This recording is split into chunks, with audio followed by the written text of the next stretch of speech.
I'm here today to talk to you about the Peer Mentoring and Mental Health Champion Service that we are delivering alongside Barnardo's and Birmingham City University.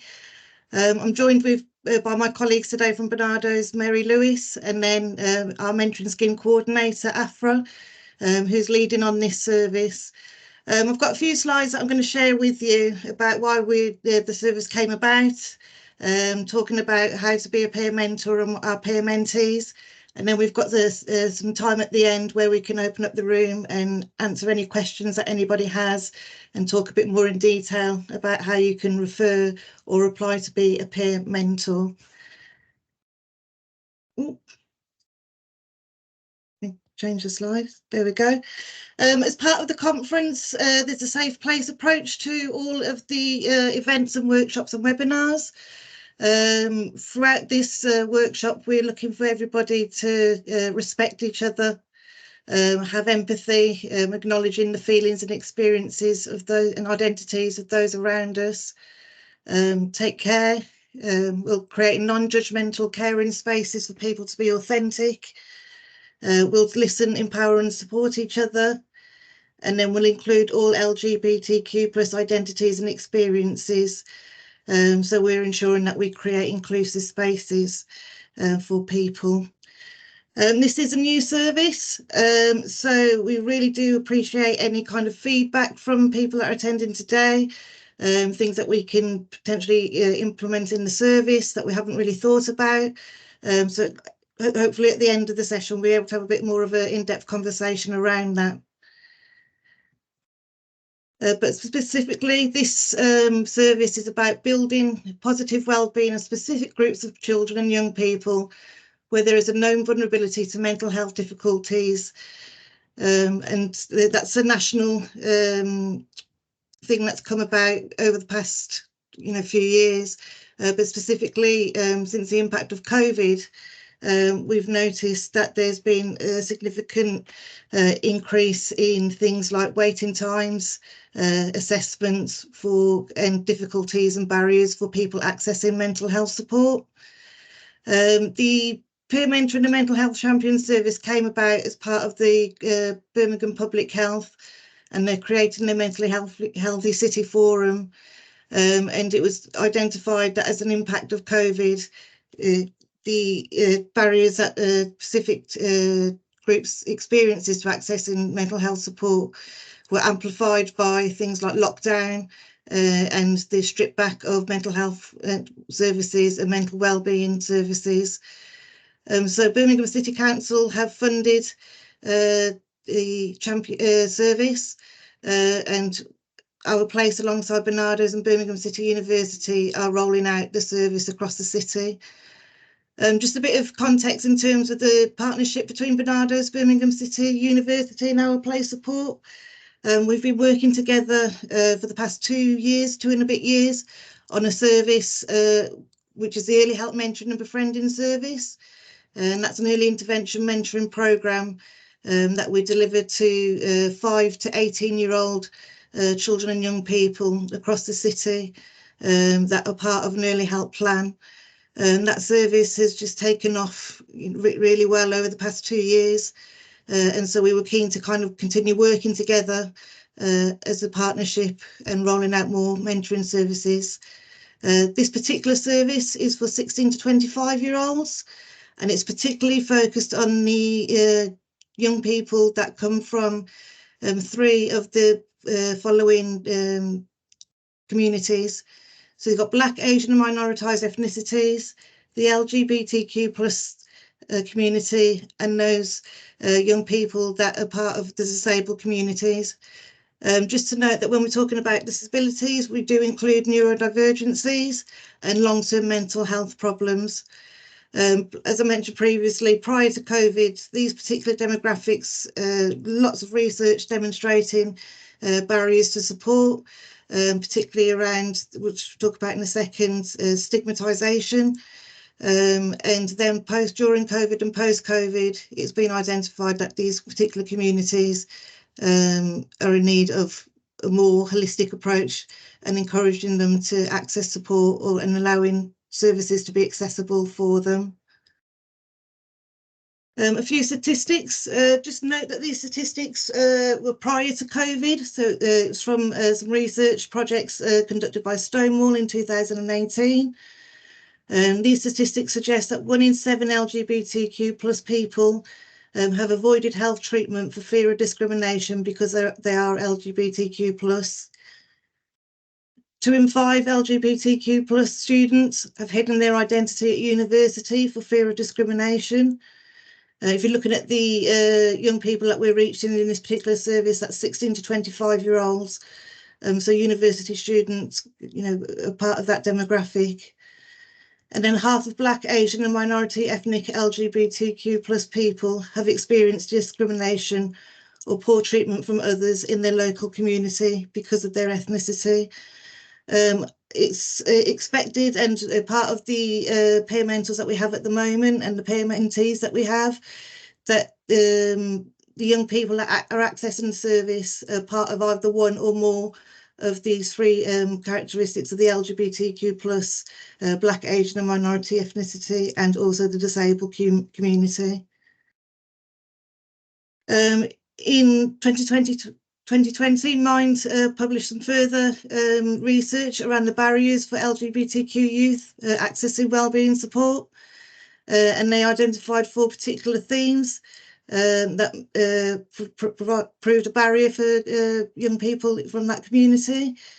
LGBTQ plus youth, you know, face particular homophobia, biphobia and transphobia.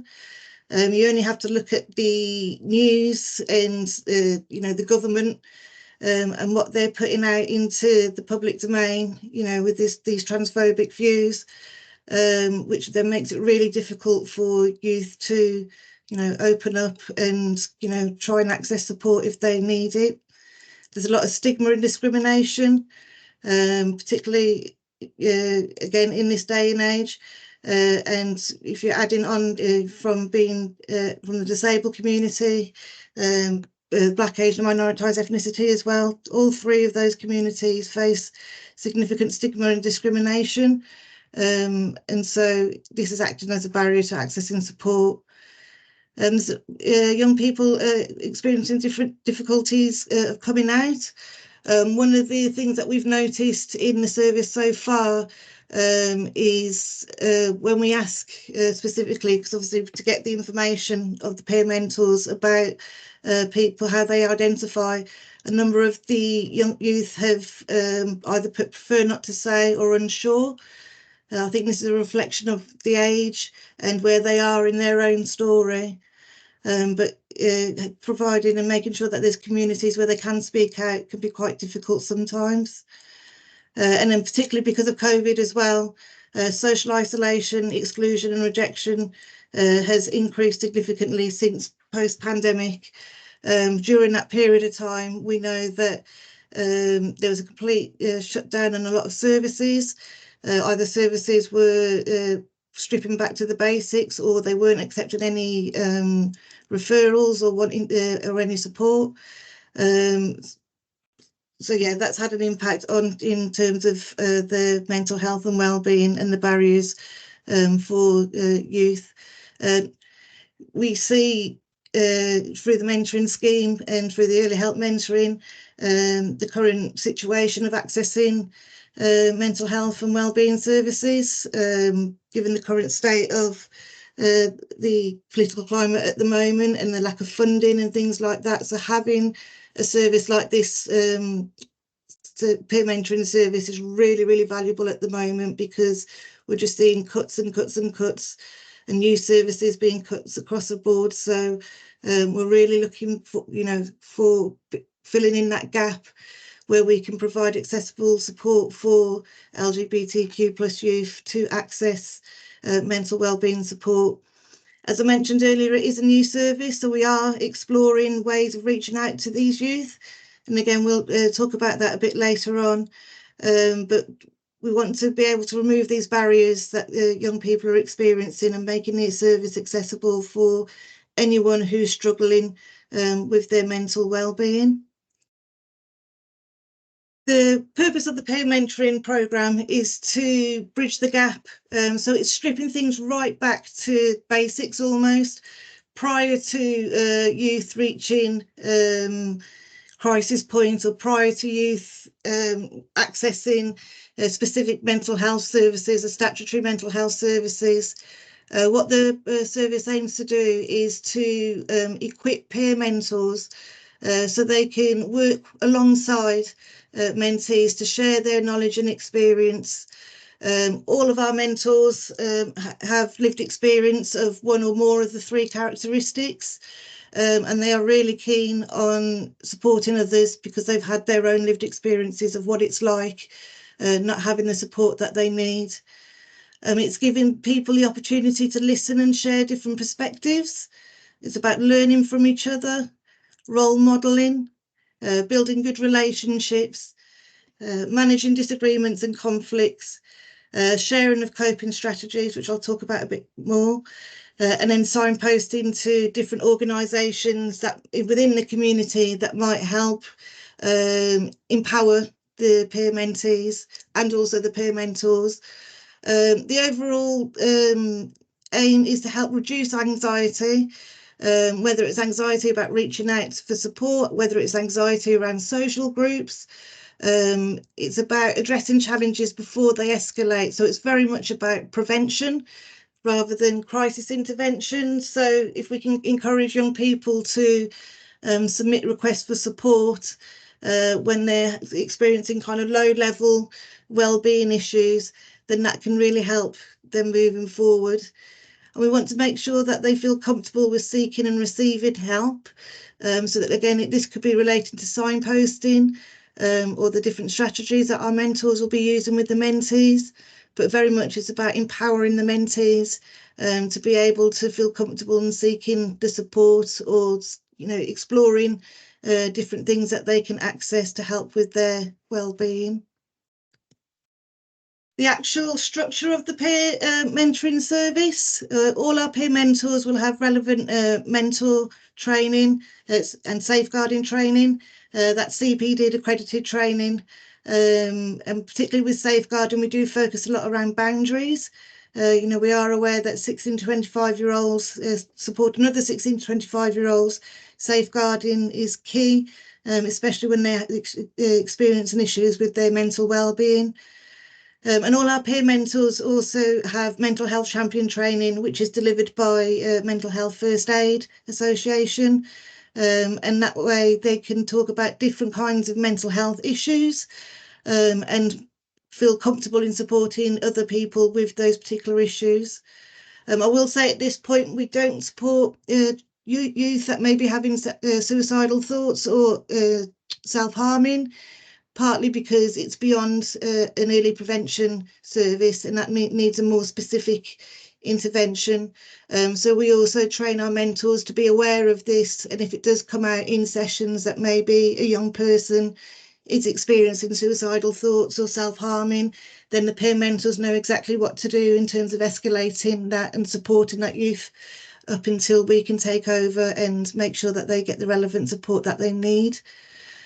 We use a skills matching process to match mentees to suitable mentors.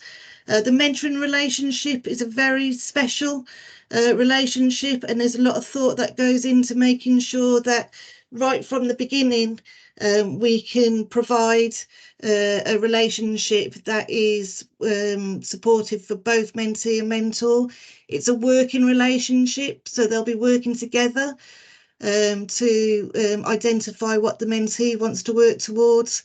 And so we take into consideration the demographics, what we talked about earlier, but also interests. We've got at the moment 18 practicing peer mentors that have all got different interests, whether they want to support young people around identity or self-esteem, or they might have a background in mental health and they want to support young people around mental health. Afra, who's in the room, she is doing an incredible job at matching these mentees to mentors, so we can make sure that that relationship starts off really strong, and then throughout the mentoring relationship they could work on various different things that are identified. We're working with an average of 20 sessions per mentee. Obviously this is dependent on each mentee themselves and what their needs are, We have been delivering mentoring services through our place of support for the past 12 years now, and kind of through just our practice and evidence-based, 20 sessions is a really good time to be able to work alongside each other and explore the different tools and strategies that will be suitable for that young person. We have the notion that every individual is unique. So what might work for one person won't work for another person. So that 20 sessions time frame allows the mentor and the mentee to explore different tools and strategies that will suit them. And they can go away and they can try things out and they can come back and say, do you know what, that didn't work for me at all. And then they can go and try something different. So it's very much a guiding relationship across those 20 sessions, where the mentor can, lead the mentee into different tools and strategies that can help them overcome any issues that they're experiencing. Again, it is dependent on the mentee and the engagement. Some mentees, use the whole 20 sessions. Other mentees will only need 10, 5. It all depends on the individual mentee. But every one of these mentoring relationships are specific to that individual young person, and everything is planned around the young person's needs, which means that sessions can be held in a place that's accessible to both mentor and mentee. If we've got mentees who may have disabilities or they may struggle getting to different places, we can look to have the sessions online if that was more suitable for them. Maybe if they've got anxiety, that might be, to start off online, might be more suitable for them to access the service. One of the good things that potentially did come out of COVID actually is the kind of switch to services using a more online platform to provide their interventions. Again, that's completely down to the individual mentee as well. Some mentees really thrive off online interventions, others don't. So again, when we're looking at that skills matching process and that initial planning stages, after all, take into consideration all those different kind of logistics around the sessions, but it's making sure that the mentee and the mentor feel safe in a confidential space where they can carry out the sessions. As I mentioned, each session is tailored and planned to the individual needs of the mentee. So all our mentors are trained in goal setting, but also they're trained and they're made aware that things can have to be flexible. What can be a really big issue for a mentee at 1 week, actually the next week or a couple of weeks after isn't so much of an issue. So it's about being flexible about what the mentee's needs are. But again, like I said, they will work together and plan and work towards the sessions about what best suits that mentee and things that they're going through. The hope of the peer mentoring service is that once we've supported peer mentees for a cohort for the 20 weeks, that actually encourages them to come on to be peer mentors themselves. So then we've got kind of ongoing process and opportunities where peer mentees can go on to have the training and the support. Lived experiences are really, key focus, and it has such an impact on the people that we, services and young people. So having the opportunity for peer mentees to go on to be peer mentors and then help others who are in their similar situations is a really nice thing to have. And we've been working closely with the Barnardos and Birmingham City University EDI teams to make sure that things like our training, our application form, the form where the request for support, all of these things are inclusive and that they take into consideration things that we need to think about when supporting, vulnerable youth from those particular, from the 3 characteristics. So our peer mentors at the moment, as I said, we've got 18 active ones at the moment who will be, and we will be recruiting the next cohort shortly. This particular cohort has been made up of Birmingham City University students, but we're looking also for the next cohort to focus on some of those mentors to come from volunteers in the community, so that reaches the wider range of the city. All peer mentors identify as being one or more of the Black, Asian and minority ethnicity community, the LGBTQ+ community and the disabled community. And the 16 to 25-year-olds and they must be Birmingham based. Birmingham service. We do have one or two mentors who are living in Birmingham at the moment for uni, but we're looking for have volunteers within the Birmingham community. So again, we can have that process of peer mentors and peer mentees going on to be, peer mentees going on to be peer mentors. We've got some information about how people can apply to be a peer mentor. I'll put that information up at the end of the workshop. But we asked the peer mentors that we have at the moment about why they wanted to become a peer mentor.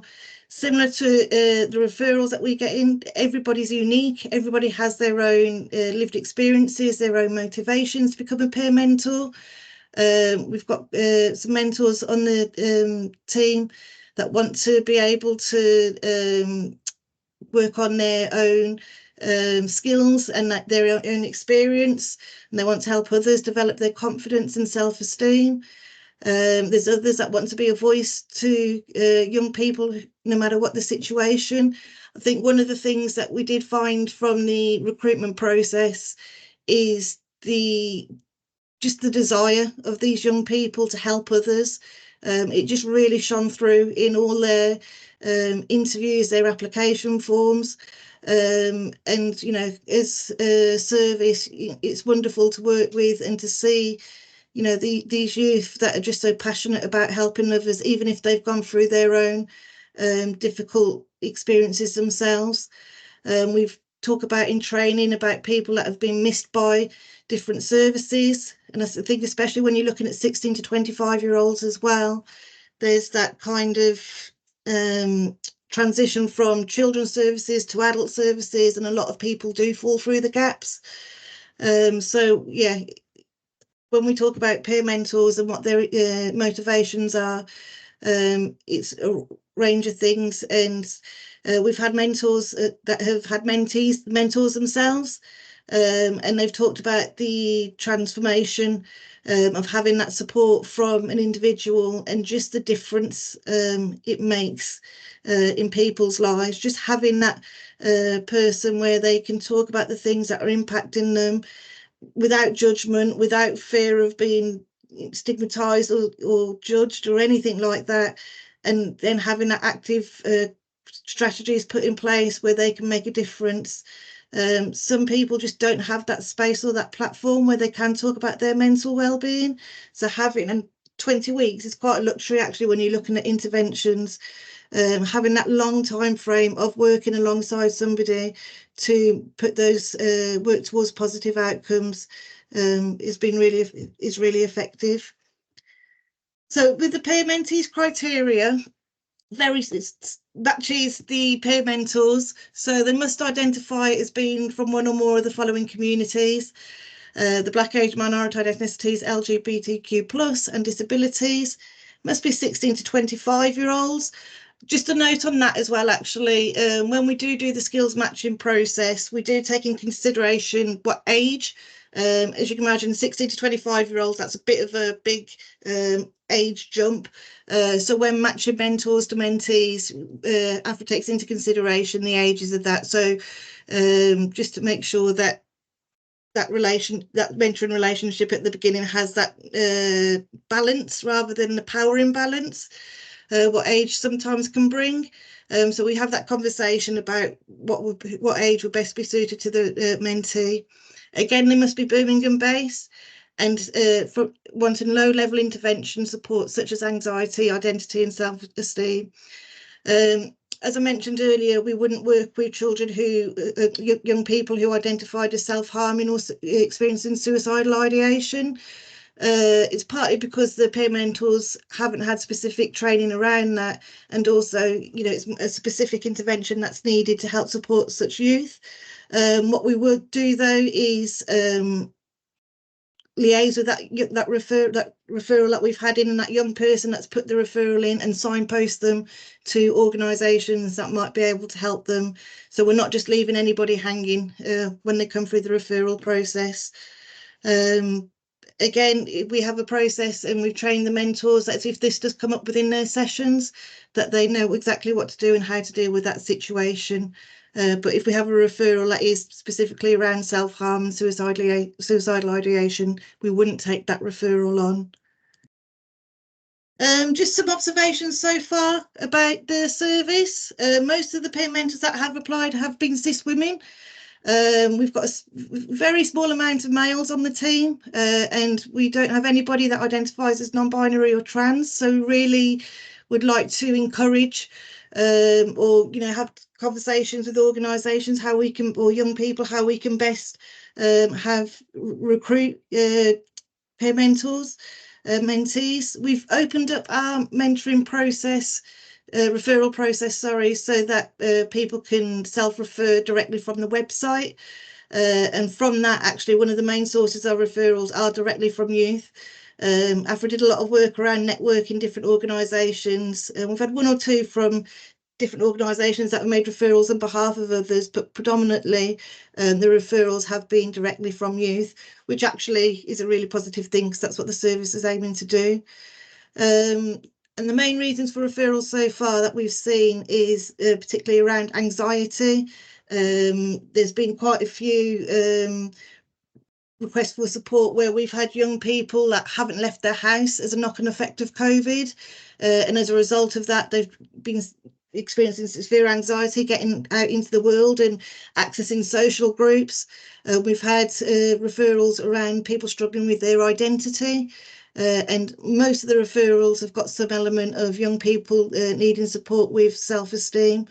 Seeing the from a self-referral and seeing the words of young people themselves and what they're requesting for support and how they're requesting for support and what they're requesting for support for, is really impactful. So being able to kind of match them with somebody that can help them overcome those barriers, it's a really exciting part because the struggle is there for these young people. So that's kind of an overview of the reasons for referrals that we've had so far. We have had one or two referrals where we have identified that it's too high risk, so to speak, for the service. And again, like I mentioned earlier, we look then to signpost them onto a different organisation who can best suit them and their needs. So just we've got a little snazzy QR code and a link to our mentoring, the peer mentoring on our website. We are taking self-referrals. We have had one or two requests for support from parents and guardians as well, which is great. And then organisations can make a request for support as well. It'll take you directly to our request for support form, and then it will come through to us on our database, and then AFRA will look to process and have a conversation and match the mentor to the mentee. And I think that's the last bit of the slides. So thank you for bearing with me on that one. I think we're going to open it out just to see if anybody's got any questions. I'm conscious that we've gone a bit over time, so I'm hoping that it's okay for us to take questions if there are any, Bradley, if that's okay. Yeah, of course. I mean, as long as people are happy to be on the call for a bit longer, definitely. I mean, the questions are always important. And just while we're waiting or while people are thinking of the questions, I just want to say thank you for that. That was a really fantastic session.